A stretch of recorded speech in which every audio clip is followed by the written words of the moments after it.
Hi everyone, my name is Jessica Lynn Johnson. I am the founder and CEO of Soaring Solo Studios.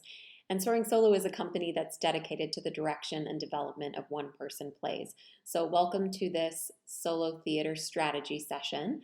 In these sessions, I'm just going to give some tips and tricks and strategies for being a successful solo artist. So today I want to talk about the new normal and meaning how do we perform as solo artists during a international pandemic? How do we keep our creative juices flowing and be successful during this time when live theater is really at a disadvantage? It's really dying in many parts of the world. So how do we keep it alive as solo artists? So the first thing I'll say is we do have the obvious benefit of being solo. So during this time of social distancing and trying to stay safe and isolated, as solo artists, we do have the gift of being able to bring an entire evening of entertainment just by ourselves. So I want to first encourage you in that, right? That as a storyteller and solo artist, you are already accustomed to being in the limelight and holding the audience's attention all by yourself.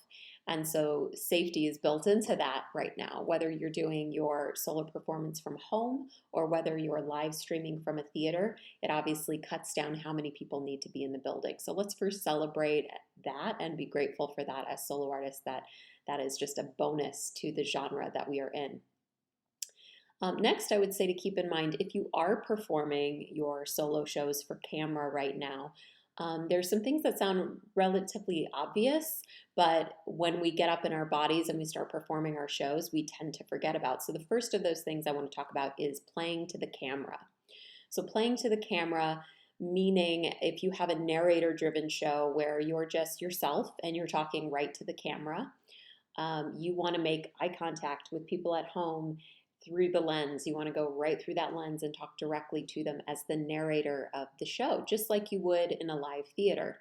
And what I've experienced as we've been live streaming shows from the Whitefire Theater is that often the actors' instincts kick in to want to play to the whole house and look all around just like they would in a live show with a live audience.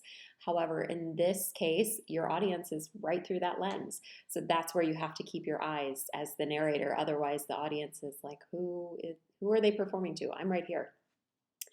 And the other aspect of that is when we're doing multiple character scenes or we're doing character monologues, then the fourth wall goes back up, just like it would if we were in a theater with a live audience.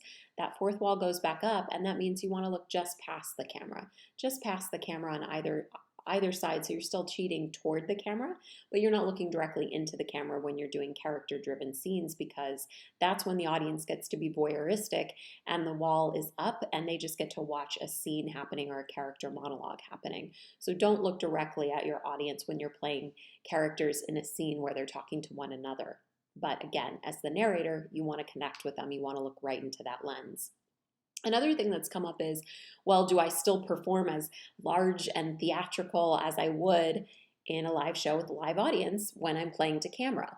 And I don't think there's just one answer for that. I think the first thing is to ask yourself what kind of a performer you are. If you're zany and quirky and over the top, then you might want to tone that down a tiny bit for camera. But just like in sitcoms or comedy, film, and TV, there are larger than life performers who do play at a 10 most of the time. So if you're one of those performers, you're not going to really have to dial it back too much because that's your style, that's who you are. And I would say if you're an actor that is actually more subtle and even more dramatic, then you might need to tune it up a little bit, because in a live performance, you have the energy of the audience being right there in the room with you. That covers a lot of ground for you. But if you're trying to translate that past the lens and reach people and you're a very subtle actor, you might actually have to give a little more energy and turn up the notch a little bit on your performance. But again, I don't think there's one answer. And the way that you really perfect this is by practicing. So we we will perform what we practice. So I really encourage you to be at home practicing in front of your iPhone or in front of your computer and playing to a lens, and record yourself and watch it back and see if it felt like it was too over the top or if it wasn't enough and it wasn't transcending past the lens. These are things that take practice.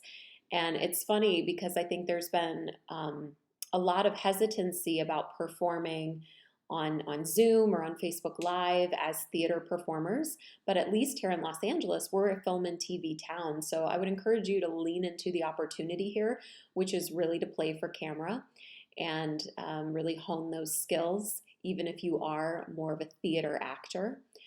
There is a lot of opportunity right now to be had if we can shift our paradigm and look at it as an advantage rather than a disadvantage all the way around.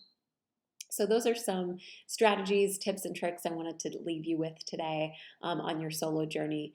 Please be on the lookout for more solo strategy sessions in the future. Thank you so much and have a beautiful day.